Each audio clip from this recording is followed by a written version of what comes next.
एक मिनिटात थोडक्यात बघा. इनामदार मी मुन्ना इनामदार मनसर. आज आम्ही मनसर नगरपंचायत दिव्यांग लोकांचं CO साहेबांना भेटून एक निवेदन दिलेलं आहे. निवेदनामध्ये असा मुद्दा आहे, ग्रामपंचायत होती तेव्हा आम्हाला 6,000 5,500 रुपये भेटायचे आणि तेव्हा 194-200 दिव्यांग लोक होते, नोंद होती नगरपंचायतमध्ये.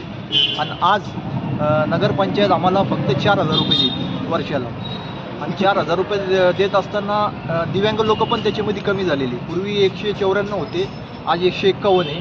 तर त्याच निमित्ताने आम्ही CO साहेबांना एक पत्र दिलेलं आहे. तर साहेबांना आम्ही विनंती केलेली आहे की साहेब तुम्ही आम्हाला सगळे काय असेल ते आमचे समस्या आम्हाला लेखी करून द्यावं, बाकी काय. आणि पहिले 3% निधी होती, आता 5% निधी झाली. मग याच्या अतिरिक्त लोकांना असं वाटतं की आपला दिव्यांग व्यक्तीला की अजून निधी वाढायला पाहिजे. नगरपंचायतीनं आमच्या सगळ्यांचं नुकसान झालेलं आहे असं त्याच्यामध्ये आपला नगरपंचायत जेव्हा झालं तेव्हा पहिल्यांदा डायरेक्ट जाधव साहेब नाही आले, याच्या पुढे मनोज पाचके साहेब पण आले होते. त्यांनी डायरेक्ट पहिल्यांदाच निधी वाटप केले.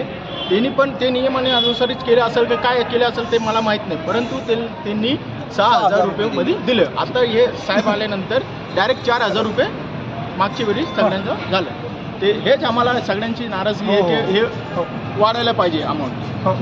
आता करा नाही जाधव साहेब ऐका ना, जाधव साहेब आता मागच्या वेळी तुम्ही सांगितलं होतं आपल्याकडे जे 5 लाख रुपये येतात, 5 लाख रुपयामध्ये आपल्या मनसर शहराचे जेवढे दिव्यांग असणार डिवाईड करून त्यांना तेवढे पैसे देणार.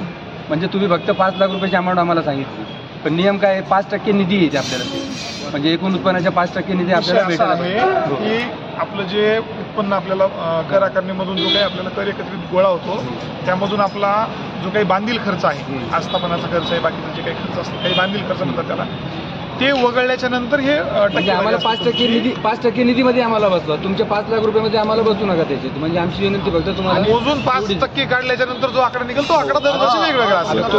तो 5 लाख नसतो. गेल्या वर्षी ती तरतूद 5 लाखाची झाली होती. तुम्ही मागच्या सांगितलं 5 लाख रुपयामध्ये जेवढे मनसर शहराचे दिव्यांग आहेत तेवढे. आणि मी तुम्हाला सर्व लेखी डिटेलमध्ये दिलेलं आहे. यांची अशी भावना आहे की ग्रामपंचायत काळात पैसे जास्त भेटायचे, आता पैसे कमी भेटतात. तर ॲक्च्युअली याच्यामध्ये असं नाही आहे. जी आपली काही वसुली असते, जो काही आपलं उत्पन्न असतं त्याच्यामध्ये वाटा असतो यांचा ठरलेला. तर आता जेव्हा आपली ही चतुर्थवार्षिक कर आकारणी फायनल झालेली आहे यावर्षी, आता नव्यानं जेव्हा आपली पुढच्या वर्षाची कर आकारणी होईल त्यावेळेस यांचा वाटा बाय डिफॉल्ट वाढणार आहे. ही जी भावना आहे की नगरपंचायत आल्यापासून पैसे कमी मिळतात, तर ते तसं काही नाही आहे. फक्त कर आकारणी झाल्याच्या नंतर मिळणारा वाटा वाढणार आहे.